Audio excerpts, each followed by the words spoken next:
There is a new AI UV tool, a stunning 8K PBR texture AI generator, the release of NVIDIA's 3D open source world model, and much more in this 3D AI news episode with Stefan. Very well.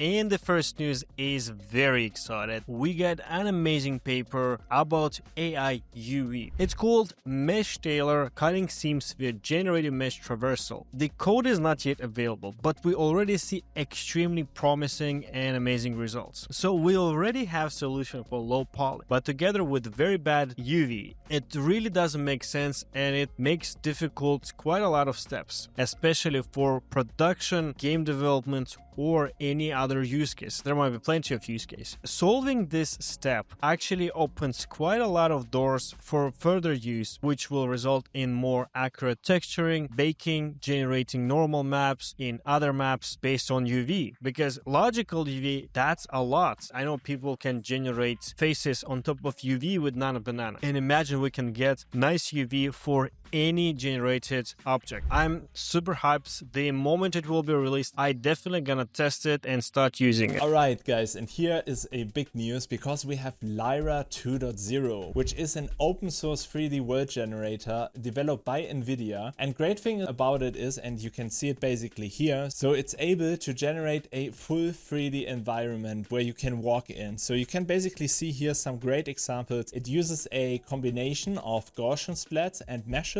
And the special thing is, and you will see that here, that while you're walking through the scene, basically, it's able to then generate new content as you explore the scene. I mean, guys, look at this. I think it's looking really promising and really cool. And great thing is that they open sourced it. So in theory, we can also run it locally. There's just some heads ups while I was scrolling Reddit that one user here mentioned that require heavy ReRAM usage, which is quite usual for 3D world models. So we might have to wait for quantized models. But this is definitely exciting to see. And you can also see here some more examples with NVIDIA. So as you can see, it's possible, you know, and looks quite photoreal, I would say. It's really cool for navigating around the scene. And yeah, very promising stuff where Gaussian splatting especially is also heading to in the direction for us. And yeah, I think this is really cool that NVIDIA is also stepping into the game. Another one is that Meta just released AI for Animation Pi, which is a Python framework for AI-driven character animations, but it's different with what we saw about NVIDIA Kimoda. This base library was already around for a while, and this is like a tool for technical animators, gameplay engineers, AI researchers, how to process mock-up animations,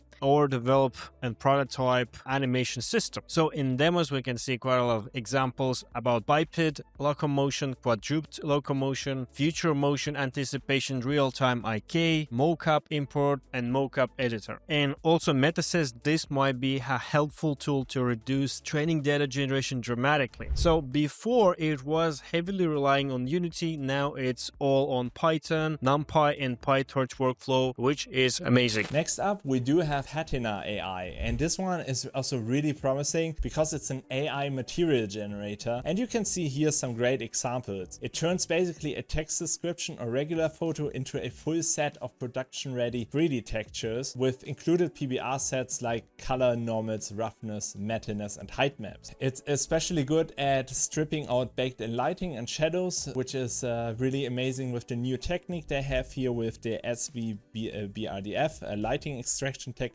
As well, it's really good at material extraction from photos where you can, for example, then extract the texture from this wall pattern that you can see here. It's also able to generate 8K textures through the help on AI upscaling as well. And just to note is that it's especially trained on having true seamless tiling textures, as you can see here. For character textures, for example, and specific UV sets, this is not the best approach, but in case you would like to create really nice materials with AI, then this is the right approach, and then this is a really good model and looks really promising, and you can definitely check it out with the links that we link you down below. And right away after Lyra, Tencent dropped Hunyuan World 2.0. So there was already 1.0, 1.5, and now we have it updated. Now, to quickly recap, it's about generating environmental splats that can be used together with real 3D. It's not a real 3D, but again, they're trying to show us like more and more cases cases that this can be used in video production, in game development and stuff. Again, this is exciting, but for me still use case is quite narrow because of splats, but I really hope at some point this will be converted in real 3D and give even more options. You can apply for access on Chinese version of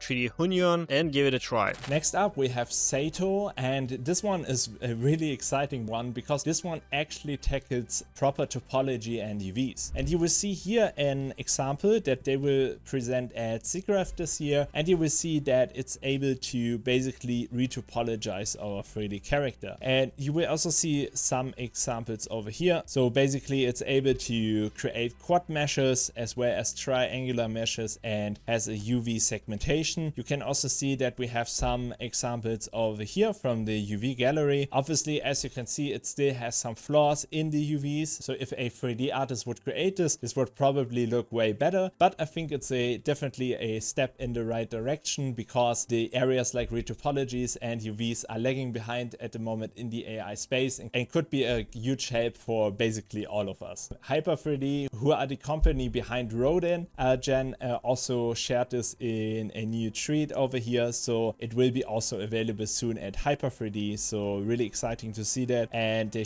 also shared some more details here, and in case you're interested, you can also check out the post then by following the link down below basically. Another interesting paper we do have is Mesh Ripple, structured autoregressive generation of artist meshes. What is it about? It might sound that we already have generation of low poly and stuff, and this is another low poly AI bot, but this one is not really about mesh generation. It's more about how the mesh is built on top of the predicted mesh, and it's about the quality of triangles, reducing the holes and make it more logical, how they say artist friendly meshes. And the real value of this research work is that soon we're gonna see results of this research in some top tier models like Tripo and Hunyuan, which will result in better, more logical, artist-friendly meshes. So very excited about where it goes. And then also big news about AI rigging, because here we actually have now AniGen. And this was also just released a few days ago, as you can see here. And the great thing is the company behind it, or at least the research team, is Vast AI Research, who are also the developers of Tripo AI. So really cool to see that though, because they are also the developers behind Unirig. And this is really exciting stuff though, because it looks really promising. It's actually open source, as you can see here with the MIT license. And you can see here some examples basically. So AniGen is able to take a single image as an input and then to automatically produce a fully rigged animated 3D asset, as you can see here from some examples. And it can even, you know, read like horses,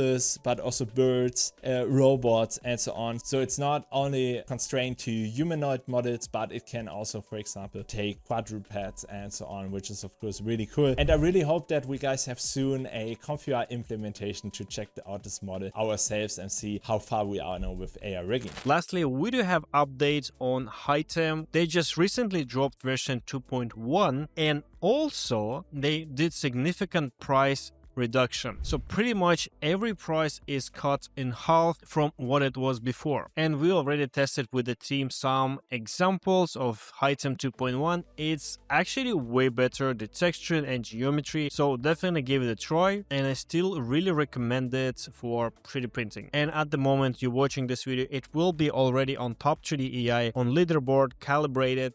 So definitely go here if you want to know which 3D AI is trending, which one is better, and you'll be able to compare them side by side. We also recently added low poly and segmentation mode that give you even more insights. Then next up we have Baidu. We have the Ernie Image generator, which is a new open source text to image model, which was also just released a few days ago.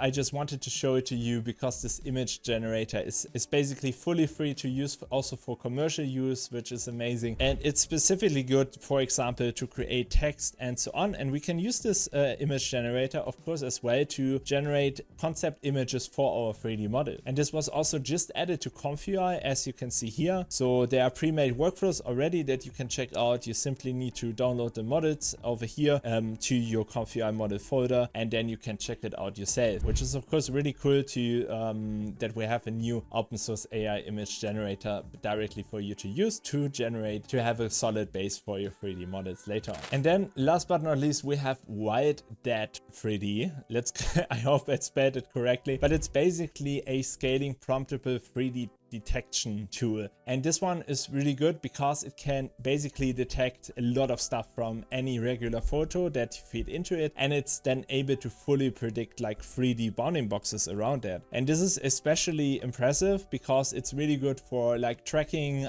moving objects and so on, and you can use this of course for a lot of things. So it's already working, for example, on iPhone with Lyra, for the Meta Quest 3, for augmented reality and much more. It's also fully open source, so you can use this yourself, but here you can also see some examples, you know, like how it's able to automatically detect new tools, new objects that are coming into the video. And this is of course very powerful to use. Here's also an example, you know, just with an iPhone video. So really cool stuff to see, and really promising, and you can check it out also yourself by following the link in the video description. All right, so I really hope you have enjoyed this video. As always, let us know down below what you think of the new tool, which one you are most excited about, and also of course don't forget to subscribe to our channels and like the video as always. Having said that, see you on the next one.